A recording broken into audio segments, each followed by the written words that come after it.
इस देश का सबसे कमजोर प्रधानमंत्री अगर कोई है तो नरेंद्र मोदी है। कमजोर प्रधानमंत्री है इसीलिए घर में घुस करके मार रहा है। कमजोर प्रधानमंत्री है इसीलिए बांग्लादेश का सीमा सुरक्षित कर रहा है। कमजोर प्रधानमंत्री की लक्षण क्या थे मैं बताता हूँ। 15 अगस्त 1947 का जो भारत का नक्शा था उसमें कश्मीर पाकिस्तान लेकर के उड़ गया, अक्साई चीन लेकर के उड़ गया, बांग्लादेश 3 बिग्गा सीमा गलियारा लेके उड़ गया और श्रीलंका आइलैंड लेकर के उड़ गया। ये था इनका कमजोर नीति। यह अक्सर कह रहे हैं कि प्रधानमंत्री मोदी को ट्रंप गालियां दे रहे हैं, लेकिन मोदी जवाब क्यों नहीं दे रहा? मोदी जवाब क्यों नहीं दे रहा? मैं आज इन गधों से पूछना चाहता हूं कोट एंड कोट कि जब मनमोहन सिंह जी को देहाती औरत कहा था पाकिस्तान ने, तो क्या आपने बम मार दिया था क्या? जब इंदिरा गांधी को अमेरिका के राष्ट्रपति ने बहुत गंदी और भद्दी गाली दी थी, जिसका मैं सब प्रयोग भी नहीं कर सकता हूं, क्या इंदिरा जी ने एटम बम मार दिया था अमेरिका पे? क्या भारत में या विश्व की ये राजनीति ये लोग नहीं जानते हैं ना, इसीलिए इनको नहीं पता कि जवाब स्तरहीन बनाता है। और आप अगर एक जगह पे खड़े होते हैं क्योंकि सुअर हमेशा चाहेगा आप गंदगी में आकर के उससे लड़ो, आप ऊंचे पे रहो, उसके साथ जाओगे तो आप कीचड़ में सने जाओगे। यही ये लोग तो करते आ गए। इसीलिए तो पाकिस्तान साला पिद्दा था पाकिस्तान, जिसकी हिम्मत नहीं होती है आज कुछ करने की, वो हमारे प्रधानमंत्री को देहाती औरत कह देता था। तो जवाब दिया जाता है कैसे? रूस से हम तेल खरीद रहे हैं, इस बार ऑल टाइम हाई में अभी कल ही की अखबारों में आया है कि हम खरीद रहे हैं, खरीदते रहे। 50% टैरिफ लगाया हमने कहा ऐसी की तैसी, हमारा क्या फिकर लिया? तो जवाब पॉलिसी से दिया जाता है। भारत के प्रधानमंत्री भारत के विदेश मंत्री नहीं जा रहे हैं, विदेश मंत्री अमेरिका का यहाँ आ रहा है। ये होता है जवाब। जवाब क्या है? यहाँ ननद भौजाई के झगड़ा है कि तू रे करेंगे।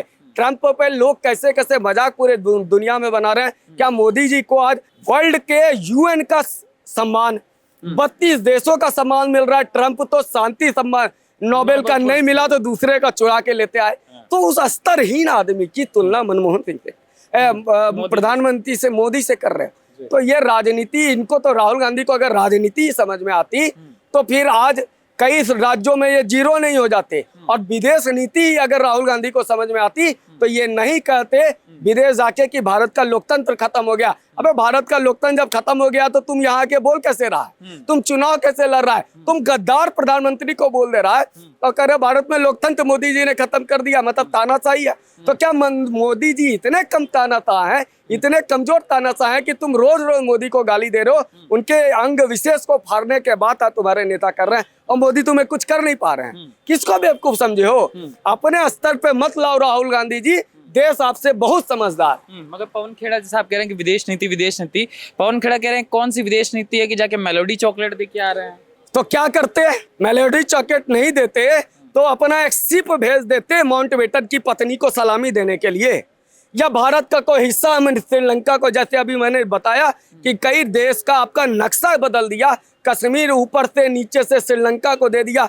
इधर तो समुद्र बचाए, वरना गुजरात का हिस्सा भी किसी को दे देते और उधर तो बांग्लादेश को दे ही दिया। सवाल ये है कि ये मेलोडी, एक गुजराती व्यक्ति भारत का प्रधानमंत्री अगर मेलोडी देके फ्री ट्रेड एग्रीमेंट कर लेता है, 100 रुपए की मेलोडी पकड़ा करके अगर देश में फ्री ट्रेड एग्रीमेंट कर लेता है, तो ये कहाँ से समझ में आएगा उन लोगों को जिन्होंने देश ही बेचा है, जिन्होंने देश को लोकतंत्र को खत्म कर दिया? उन्हें कहाँ से समझ में आने लगी ये बातें? और पवन खेड़ा जी, आप ये बता दो, अगर आप इतने ही राजनीति जानते हो तो 20 दिन से कहाँ छिप के पेड़ा खा रहे थे? खुद तो छिप के पेड़ा खा रहे थे। आपको यही नहीं पता कि कौन से बात सार्वजनिक करनी है, कोई नहीं करना है। आप प्रवक्ता बने हुए हो तो आपको प्रवक्ता का पौ नहीं पता है। कम से कम मोदी जी को राजनीति मत सिखाना, वो बहुत अच्छे से राजनीति आए और आप ही के नीतियों को पढ़ के आए।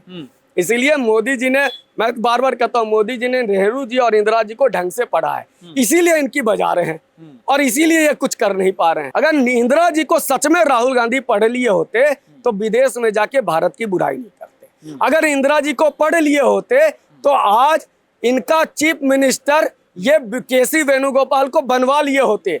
अगर इंदिरा जी को पढ़ लिए होते तो ममता बनर्जी जो एक राज्य की नेता थी, इनके नेतृत्व को स्वीकार करते हुए छोड़ दी, कभी राहुल गांधी को नेतृत्व स्वीकार नहीं की। अगर इंदिरा जी को राहुल गांधी पढ़ लिए होते तो आज ही ममता बनर्जी इनके चरणों में होती, ये नहीं वहां पे जाए रहते, आज इंडिया अलायंस बन गया रहता। अरे इंदिरा जी को, नेहरू जी को मोदी जी ने पढ़ा इसलिए इनकी बजा रहे हैं। कमलनाथ आपके चाचा के उम्र के हैं, आप उसको तूता रेबे करते हो। पता नहीं कमलनाथ जी की क्या मजबूरी है कि वो सुर लेते हैं, लेकिन आपका चाचा के उम्र के प्रधानमंत्री मोदी और उसको तूता रेबे करते हो। ये आपको कूटनीति और राजनीति समझ में आती है। वो जो मास लीडर है उसको गाली देते आ रहे हो। अरे रे भाई, तुमने 2002 से मोदी को केवल गाली ही दिया, खुद गाली दिया। अपने प्यादे जो साहित्य मैगजीन निकालते थे, जो किसान नेता बन जाते हैं, जो यूजीसी में आ जाते हैं, जो नेशनल एडवाइजरी काउंसिल में आ जाते हैं, वो सब कुछ बना बना करके तुमने मोदी को इतना गाली दिया कि मोदी आज देश का प्रधानमंत्री बन गया। अगर तुम्हें राजनीति आती तो कभी कम से कम मोदी जी को गालियां तो कभी नहीं मगर वो तो भविष्य तो देख पा रहे हैं ना। कांग्रेस के लोग कह रहे हैं कि राहुल गांधी विजनरी लीडर है, उन्हें पहले ही पता चल गया था कि आर्थिक तूफान आने वाला है। वो लगातार बोल रहे थे मगर भारत की जनता समझी नहीं। राहुल गांधी को सच में पहले से पता था कि बंगाल में उनको 2 सीटें आएंगी, इसीलिए 2 सभा करने गए। दिल्ली में उनको पता था वो 0 है, इसीलिए 1 सभा नहीं की है। बिहार में उनको पता था 6 जा करके कूद गए और ना करके तालाब में कूद गए मछली पकड़ने, और 6 लोग केवल विधायक जीते हैं इनके।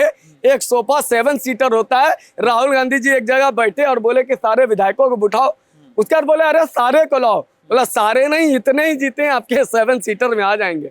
मतलब वहां से दिल्ली से चले, पटना से चले 7 सीटर कार में, एक ड्राइवर और 6 विधायक दिल्ली पहुंच गए। ये राहुल जी की क्या मजबूती, विजनरी है। राहुल जी का विजन मुझे आज तक तो समझ में नहीं आया। सुप्रिया सिन्हा जी कहती है उनको समझ में आया होगा, मुझे समझ में तो नहीं आया कि राहुल गांधी कर क्या रहे हैं, किसको प्रमोट कर रहे हैं, किसके लिए काम कर रहे हैं। इसीलिए कहता है कि हमजा नाम गलत था। अगर हिंदुस्तानी नाम रखना था तो राहुल गांधी रखना चाहिए था। मोदी का हमजा तो राहुल गांधी, क्योंकि जितना फायदा राहुल गांधी ने मोदी को पकड़ाया है उतना हिंदुस्तान में कोई नेता मोदी के लिए कोई नहीं किया होगा। इतना तो अमित शाह नहीं किए होंगे जो राहुल गांधी किए। कि जब जब मोदी जी मुसीबत में आते हैं राहुल जी आ जाते हैं, प्रकट हो जाते हैं। जब और राहुल गांधी जी, अभी तेल का रेट बढ़ रहा है, दुनिया परेशान थी, इन्होंने कहा गद्दार है, और वो तब कह रहे हैं उसी दिन बांग्लादेश की सीमा को बीएसएफ को जमीन दे रही है भाजपा की सरकार बंगाल की, और हमारी सीमा सुरक्षित की जा रही है। उसी दिन कहते हैं मोदी गद्दार है, कौन विश्वास करेगा। तो राहुल गांधी जी जो काम आप करते हो, कभी मछली कूद जाते हो, कभी विदेश घूमने चले जाते हो, कभी अज्ञातवास में चले जाते हो, कभी आप अज्ञात टूरिस्ट बन जाते हो। आज राहुल गांधी का देखे गए हैं फलाने जगह स्कूटर पे चलते हुए, हाफ पैंट में। आज कहाँ एयरपोर्ट पे मिले हैं राहुल जी ट्रॉली लेके जाते हुए। वही काम आप अच्छा कर सकते हो। You can be a better food blogger, you can be better a traveller blogger. कहाँ आप राजनीति में आ रहे हैं राहुल गांधी जी। और राहुल गांधी जी की इच्छा भी नहीं है, मुझे जैसा लगता है। ये जो उनके प्यादे हैं ना, ये उनको बना के रखे हुए हैं। लेकिन उसमें भी समस्या आ गई, केशव वेणुगोपाल को ये मुख्यमंत्री केरल का बना नहीं पाए। अब सुनिए, केरल में आज जो केरल में हुआ है वो अगर देश में हो जाता तो बवाल मचा देते ये लोग। आज क्या ज्ञानेश कुमार जो चुनाव आयुक्त है, क्या नरेंद्र मोदी जी रिटायरमेंट के बाद अगर नियुक्ति कर दें तो ये बवाल मचाएंगे। ये कपिल सिब्बल, योगेंद्र यादव जैसे ये जो आंदोलनजीवी लोग हैं। लेकिन आज केरल के मुख्य चुनाव अधिकारी को केरल में सचिव बना दिया गया।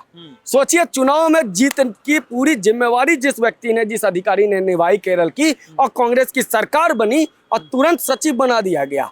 इस तरह का, और ये कोई बड़ा मामला नहीं है इनके लिए। तो ये भांड लोग जो है ना, जो राजनीति को भांडगिरी के साथ चलाना की कोशिश किए, जो सरकार से ऊपर नेशनल एडवाइजरी काउंसिल बना दिए, वो आज बता रहे हैं कि क्या मोदी जी कर रहे हैं। और मोदी जी ने चुनाव आयोग को कमजोर कर दिया। देखिए, ये कहते हैं राजनीति नहीं आता, कमजोर प्रधानमंत्री। उड़ीसा के मलकानगिरी का आईएएस ऑफिसर डीएम को नक्सलियों ने अपहरण कर लिया। 7 नक्सली को छोड़ा गया उस एक डीएम को बचाने के लिए, और वो एक नक्सली, उसमें एक महिला थी। उस महिला का संबंध नेशनल एडवाइजरी काउंसिल के किस सदस्य के साथ था, ये भी देश को जानना चाहिए। नाम नहीं लूंगा, वो दिल्ली दंगे का मास्टरमाइंड है जिसने दिल्ली दंगे में बहुत कांड किया था। ये लोग अक्सर ये बातें करते हैं कि मोदी जी को कह कौन रहा है कि मोदी जी को राजनीति करना नहीं आता है। वो योगेंद्र यादव जी कह रहे हैं, जिसने अपनी एक पॉलिटिकल पार्टी बनाई, कहाँ बंद हो गए। जो 2004 में बुद्धिजीवी हो जा, चुनाव विश्लेषक हो जाते हैं, नहीं सिर्फ 2014 में 2004 में योगेंद्र यादव सेफोलॉजिस्ट होते हैं, 2009 में शिक्षाविद होते हैं, 2014 का चुनाव लड़के नेता बन जाते हैं, फिर 2019 में बुद्धिजीवी बन जाते हैं, 2022 में किसान नेता बन जाते हैं, उसके बाद 2024 में अभी एक्टिविस्ट बन जाते हैं। मल्टी टैलेंटेड इसको नहीं कहते हैं, इसको बहरूपिया कहते हैं। ये कांग्रेस के बैठाए हुए प्यादे जो जैसे म्यूटेट होता है ना, लोग म्यूटेट होते रहते हैं वायरस, तो कई लोग म्यूटेट होकर के कभी कुछ से कुछ बन जाते हैं। ऐसे लोग मोदी जी की आलोचना करेंगे ही, क्योंकि उनकी दुकानें बंद है। कई लोग इसको मल्टी पर्सनालिटी डिसऑर्डर भी कह देते हैं कि एक व्यक्ति में कई पर्सनालिटीज होती हैं। नहीं, वो तो समय समय पे इतना जल्दी थोड़ी होता है कि चुनाव के समय ही ये रंग बदल लेते हैं। और यही लोग थे जो किसान चला रहे थे, और किसान आंदोलन चलाने के बाद जब इनसे पूछा गया, अरे आपने इतना आपने इन्वेस्ट किया, आपने किसान आंदोलन चलाया, उसके बाद क्यों नहीं बनी अखिलेश यादव की सरकार 22 में, कांग्रेस के से हार गई 22 के पंजाब के चुनाव में, तो इन्होंने क्या कहा, पिच बनाना मेरा काम था, खेलना तो अखिलेश यादव को था। तो सोचिए ये व्यक्ति खुद को एक्सपोज कर रहे हैं, ये लोग आलोचना कर रहे हैं मोदी जी के, और मोदी जी को की प्रशंसा कौन कर रहा है? ये लोग किसान की बात करते हैं। यूएन का food and agriculture organisation Modi ji को सर्वश्रेष्ठ सम्मान देता है। अब मैं आता हूँ, ये लोग कह रहे हैं महंगाई, ये भी क्लिप आप बताइए। आर्थिक संकट और आर्थिक तूफान शब्द प्रयोग किए जा रहे हैं। जी, आर्थिक संकट। आज भारत का महंगाई दर 3.5% है। ये हमें ज्यादा इसलिए लग रहा है क्योंकि पिछले 45 वर्षों में सबसे कम महंगाई दर इसी प्रधानमंत्री मोदी के कार्यकाल में हुआ, और अक्टूबर 2025 में तो ये केवल 1.7% था। आज ये 1.7 से 3.5 हो गया, तो हम कह रहे हैं महंगाई बढ़ गया है। अब याद कर लीजिए, मनमोहन सिंह के सरकार में डीए रेट 8%, 9% देना पड़ता था। महंगाई पिछले 45 साल में सबसे कम महंगाई अगर हुआ है तो ये नरेंद्र मोदी के शासनकाल में हुआ है। दूसरी तरफ परचेज ऑफ पावर, आप महंगाई को जब भी देखेंगे वो परचेज पावर से देखेंगे। आज 2016 से पहले कितने लोग ब्रांडेड कपड़ा पहनने की औकात रखते थे, स्क्रैचेस के कपड़े कितने लोग पहनने सकते थे? आपको महंगाई हमेशा परचेज पावर से ही देखना पड़ेगा। तीसरी बात, ये एक और अफवाह फैला रहे हैं कि जब तेल का रेट, क्रूड ऑयल का रेट कम था तो फिर आज ज्यादा क्यों है, और तो उस समय ज्यादा दाम लिया जा रहा था, ज्यादा दाम लिया जा रहा था। मुझे एक बार बताइए, 2004 से 14 तक का जो कैपेक्स होता है, जो कैपिटल एक्सपेंडिचर होता है, जिससे सड़कें, पुल, पुलिया और रेलवे विकास जिससे होता है, जिसे देश का अपलिफ्टमेंट होता है, वो मनमोहन सिंह अर्थशास्त्री के समय में केवल 10 लाख करोड़ का था। और आज 2014 से 2024 का जो रेशियो निकालिएगा टोटल, मतलब वो 70 लाख करोड़ है। कहाँ अर्थशास्त्री मनमोहन सिंह का कैपेक्स 10 सालों में 10 लाख करोड़, और कहाँ मोदी जी का कैपेक्स 70 लाख करोड़, 7 गुना कैपेक्स। यानी आज हाईवेज, आज जो ईज ऑफ डूइंग बिजनेस के लिए, या यातायात के लिए, या विकास के लिए, या भारत की जो तस्वीर बदल रही है उसके लिए अगर कर रहे हैं तो उसके लिए ही पैसा लिया गया। ये कहते हैं कि लोन ज्यादा है, लोन ज्यादा है भारत में। आपका 2000 मनमोहन सिंह जी के समय में भारत की अर्थ बजट कितना था? 2 ट्रिलियन। आज कितना है? 4 ट्रिलियन। और उस समय लोन लेकर के क्या करते थे आप? विजय माल्या को लोन बांटते थे। आपके पैसे, भारत का पैसा विजय माल्या, नीरव मोदी को कांग्रेस की सरकारें 2011 में दे रही थी। आज वो लोग 2014 में सरकार जैसे बदली, अब लगा कि वापस ले लेगा मोदी, गुजराती आदमी है, तो फिर वो भाग गया। और आज जो पैसे ले रही है सरकारें लेकर के एम्स 24, रेलवे का विकास, सड़कों का विकास। अब इस देश में 80 करोड़ लोगों को राशन बांटता है। ये इतने परेशान क्यों होते हैं? मैं बताता हूँ ये परेशान क्यों होते हैं। शरद पवार देश के कृषि मंत्री थे, और उस समय अनाज चूहे खा जाते थे, सड़ते रहते थे एफसीआई के गोदाम में, क्योंकि ये अनाज खरीदते थे। बाद में इन्होंने 1 रुपए में बोला कि हम अन्नपूर्णा योजना लाएंगे, लेकिन वो अन्नपूर्णा योजना हालांकि पहले का था, लेकिन मनमोहन सिंह जी का ये फेल्योर था, क्योंकि आपके पास इतना अन्न है, एक तरफ भूखमरी है, एक तरफ आप बांट नहीं पा रहे हैं। मोदी जी ने, और ये लोग आंदोलन क्या करते हैं? एमएसपी दे दो, एमएसपी दे दो। अगर एमएसपी देगी सरकार तो सरकार खरीदेगी, खरीदेगी तो सरकार रखेगी कहाँ? तो फिर इसीलिए ये 80 करोड़ लोगों को बांटा भी जा रहा है।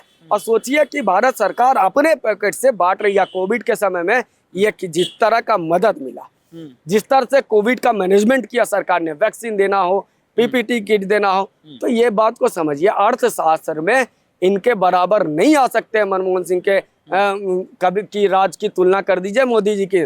कैपेक्स देखिए 7 गुना, आपने बता दिया। जीडीपी का ग्रोथ रेट देख लीजिए बहुत ज्यादा। आज ये लोग अब चलाएंगे कि चाइना मॉडल अपनाना चाहिए भारत। चाइना का कितना है जीडीपी 4%, भारत का कितना है 7%, जो अपना ले। तो ये समझिए ये पूरा तंत्र इसलिए ये झूठ इसलिए फैला। एक और झूठ ये लोग फैला रहे हैं, वेनेजुएला से तेल खरीद लिया, ये अमेरिका का दबाव है। अबे गधों, हमारे यहाँ वेनेजुएला का जो गाढ़ा तेल होता है उसके लिए रिफाइनरी था जो बंद पड़ा हुआ था। अब जब हमारे घर में मान लो एक गैस सिलेंडर था, उसमें समस्या आ गई, गैस चूल्हा हम चला नहीं रहे थे, तो सबसे ज्यादा हम क्या खरीद के रखेंगे? हम लोग लकड़ी खरीद के रखेंगे ताकि हम उसको चलाते रहे, कभी समस्या आ जाए। तो वेनेजुएला का तेल हमारे लिए डेडिकेटेड रिफाइनरी है, उसके लिए हम खरीद लिए, उसमें क्या समस्या आ रही है? तो ये अगले महीने नहीं होगा, क्योंकि एक बार ही तो खरीद के हम स्टॉक रखेंगे ना। अगर एक बार राशन का सामान हम ज्यादा खरीदते हैं, अगले महीने कम खरीद लेते हैं, ये चलता रहता है। ये इसीलिए कहते हैं इनको ना अर्थ नीति आती है, ना राजनीति आती थी, ना विदेश नीति आती थी। यही कारण था कि ये कई राज्यों में विपक्ष के लायक भी नहीं है। चलिए, बहुत बहुत धन्यवाद।